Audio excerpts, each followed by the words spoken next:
Chers téléspectateurs, chères téléspectatrices, bienvenue à cette première émission de l'année du Député vous parle. J'espère que vous avez passé un bel été.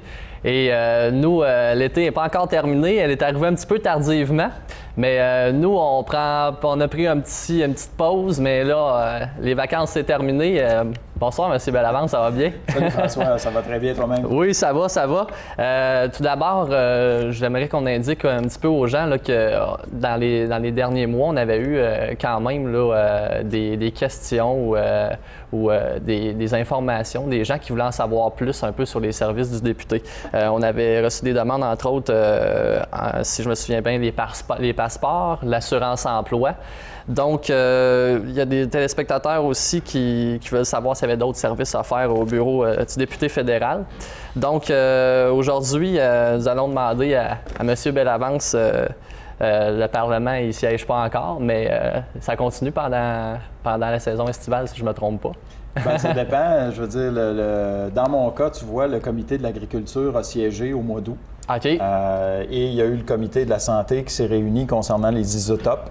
Dans notre cas, c'était en ce qui concerne la crise de la listériose. On a décidé de se réunir pour faire une révision un peu du rapport que Mme Wetterill, qui avait été mandatée, si on veut, par le gouvernement pour faire une étude sur ce qui s'était passé, cette crise-là, avec 22 morts quand même. Et on a siégé l'été.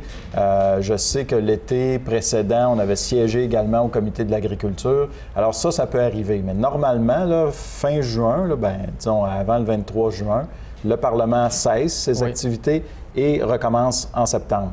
Mais entre les deux, on a un peu de vacances. Ah, ben pas. Le député est toujours député, même au mois de juillet, au mois d'août. Bon. Il faut. Vous prenez pas de vacances plus que ça. Oui, j'en prends. Faut pas mentir aux gens. En fait, tu vois, dans mon cas, l'idéal, c'est prendre ça début juillet. Là. Oui. Vraiment au début juillet. C'est sûr que je fais mes fêtes nationales là, en me promenant un peu partout dans la circonscription, les 23, 24 juin. Oui. Et début juillet, c'est un moment propice. Il y a un petit peu moins d'activité. Il y a quand même certains festivals, certains événements, mais un peu moins. Et dès la fin juillet, il faut déjà être disponible. Dans mon cas, avec le dossier de l'agriculture, il y a toujours des possibilités de réunion à l'Organisation mondiale du commerce. Et à chaque été ou dans la dernière semaine de juillet, j'avais le malheur d'être en vacances, j'avais des téléphones. Il y avait quelque chose qui se passait. Il se passait quelque chose. Et je te le donne en mille. Cette année, je me suis gardé cette semaine-là au cas où. Il ne s'est rien passé cette année. Mais il fallait quand même être disponible. De toute façon, on n'est toujours pas plus loin que le téléphone. Oui. Justement parce qu'il peut se passer toutes sortes d'événements. Et ensuite, je te dirais, là, au mois d'août, là, il y a énormément d'activités, des festivals country un peu partout. Il y a des activités, là, il n'y a pas seulement des festivals, mais les gens reviennent petit à petit à leurs activités, donc beaucoup d'invitations. Puis ça me permet de faire du bureau, ça me permet de faire mes tournées. Là, j'imagine que c'est ça, vous essayez d'y être aussi à ces activités-là? Si tu n'es pas là du tout l'été, en tout cas, c'est une belle place pour voir du monde. Alors, ça fait partie du travail. Donc, le bureau, évidemment, doit continuer à fonctionner. Là. Nous, on ne disparaît pas parce que tout à coup, c'est l'été. Donc, mais comme tel, le Parlement, lui, effectivement, siège un nombre de semaines par année. Et pendant l'été, c'est plus tranquille. C'est pas parce qu'il n'y a plus de période de questions, en fait, qu'on pose pas encore des questions. C'est sûr, c'est pas la même chose, mais le travail se poursuit. On fait encore nos interventions auprès des ministères, etc. C'est bon. Bon, c'est sûr que lorsqu'on siège, c'est beaucoup plus facile d'aller voir un ministre. Oui. Hein? On a juste à traverser la chambre, prendre un petit rendez-vous très rapide avec lui, un petit papier, tu envoies ça, puis c'est pas long. C'est différent quand on siège pas, mais nos interventions restent quand même les mêmes. C'est bon. Vous avez parlé aussi du bureau. Les bureaux ne sont pas fermés l'été?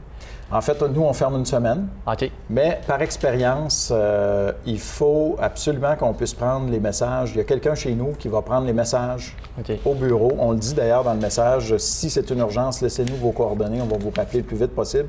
Et je vais t'expliquer pourquoi.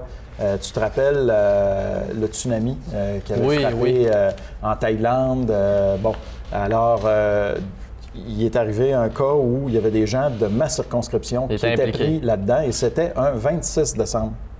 Et moi, j'étais à la maison et c'est quelqu'un qui connaissait ces gens-là, qui me connaissait, qui m'a appelé à la maison. Et ça m'a fait réfléchir. Je me suis dit, c'est une période de l'année où, évidemment, le 26 décembre, ton bureau est fermé. Mais ces gens-là n'avaient pas une minute, on n'avait pas une heure, on n'avait pas une journée à perdre.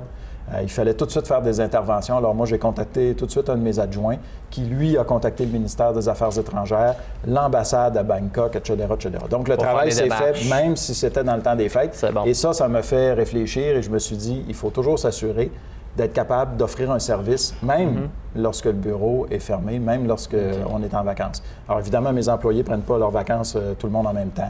Non. Pour assurer là, une présence puis être sûr que les gens... on ne choisit pas les malheurs quand ça arrive. Non, là. exact. Alors, à ce moment-là, on peut se permettre de fermer le bureau, mais il faut quand même être capable de contacter les gens au besoin et que les gens puissent avoir tout de suite un retour s'il se passe quelque chose. Heureusement, on va toucher du bois, là. Oui. C'est arrivé, ça, cet événement malheureux-là. Heureusement, les gens sont revenus, on a eu leur passeport, etc., etc., mais à part ça, c'est pas arrivé d'autres événements où on a dû faire des interventions nécessairement pendant les vacances urgentes. Là, mais vous êtes disposé en conséquence si jamais faut pas prendre de chance. Quoi que ce soit. Faut pas prendre de chance. Parfait. Dans la saison estivale, est-ce qu'il y a toujours autant de dossiers? Parce que vous avez parlé un peu de comité des fois, ou juste en rapport avec les citoyens de la circonscription. Parce qu'il y a plusieurs personnes qui prennent des vacances aussi, peut-être qu'ils laissent ça de côté, ils disent on va revenir plus en force cet automne, ou comment ça fonctionne ça exactement? Bon, c'est sûr que les gens vont prendre des vacances pendant la période estivale, mais justement, on a un surcroît de travail à un moment donné parce qu'il y a beaucoup de gens qui vont demander leur passeport. Et souvent, ils vont demander leur passeport de façon urgente. Alors là, ça nous... on a autant de travail. Il y a quelques périodes, évidemment. Au mois de juillet, justement, la semaine où on a choisi de fermer, c'est plus tranquille. Alors, c'est normal. Mais en général, il y a quand même, je veux dire, s'il y a un malheur qui frappe, comme je parlais tout à l'heure, bien, les gens, ils ne choisissent pas le moment nécessairement. Les pertes d'emploi, c'est la même chose. Si tu as un problème avec ton assurance emploi, ça peut arriver à tout moment. Il faut être là. Puis il y a un roulement très, très régulier, là, je dirais. Là. Mais il y a des périodes, effectivement, où il y a peut-être un petit peu moins de demandes.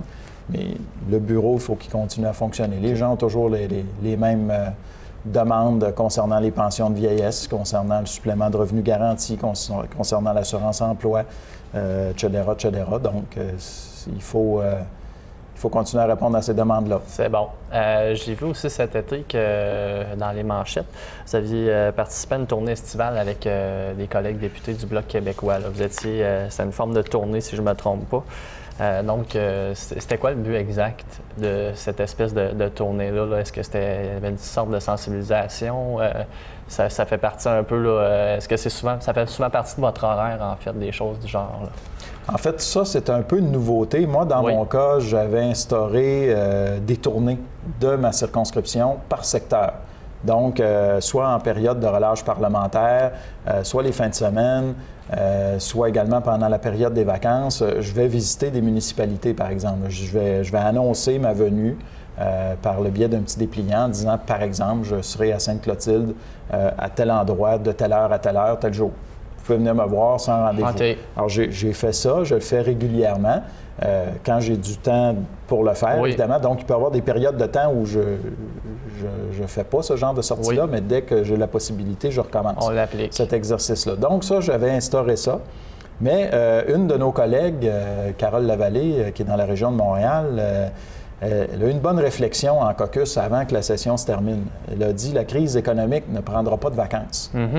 Alors, nous, M. Duceppe, chez nous, fait tout le temps, à chaque été, sa tournée des régions du Québec. Il fait ça au mois d'août. Alors, Carole Lavallée, elle a dit, pourquoi nous, les députés du Bloc, on ne se relayerait pas, on va se relayer avant que M. Duceppe fasse sa tournée pour nous-mêmes faire une tournée. Rencontrer des gens, mais aussi rencontrer les médias régionaux et parler un peu du bilan de la dernière session parlementaire et un peu de ce qui s'en vient à la prochaine session. Et répondre aux questions des gens, faire un peu tâter le pouls. Hein, c'est toujours intéressant. Donc, en équipe, on s'est promené tout l'été. Moi, personnellement, j'ai reçu mes collègues au mois d'août, au début du mois d'août. Mes collègues sont venus ici dans la région. On a rencontré plusieurs groupes issus du milieu communautaire.